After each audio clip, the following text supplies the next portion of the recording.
ఆదిలాబాద్ లో యువశక్తి అని ఫౌండేషన్ ఒకటి ఉంది. అదేం చేస్తుందో మీకు తెలుసా? ఆదిలాబాద్ నుండి మహారాష్ట్రకు గోవులను తరలిస్తూ అక్రమంగా డబ్బులు సంపాదిస్తున్న రోహిత్ షిండే ఎన్నో లక్షల డబ్బులని సంపాదిస్తుండు. గోమాతలని గొంతు వస్తున్న ఈ నా కొడుకుని మీరేం చేస్తారో నాకైతే తెలియదు.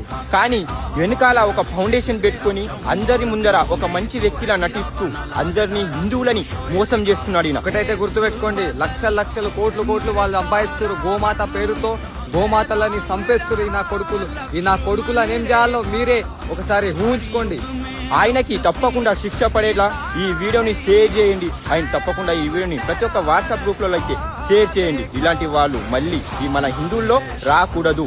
ఇలాంటి నా కొడుకులని ఊరి తీసినా పర్లేదు, జీవిత జైలు శిక్ష వేసినా పర్లేదు, ఈ నా కొడుకులు రోడ్ల మీద తిరగొద్దు, చంపేయాలి నా కొడుకులని. ఇప్పుడు మీరు ఏం చేస్తారో అది మీ చేతుల్లోనే ఉంది. ఈ వీడియోని తప్పకుండా ప్రతి ఒక్కరి దగ్గరికి అయితే షేర్ చేయండి. జై ఛత్రపతి శివాజీ మహారాజ్, జై భవానీ, జై శివాజీ.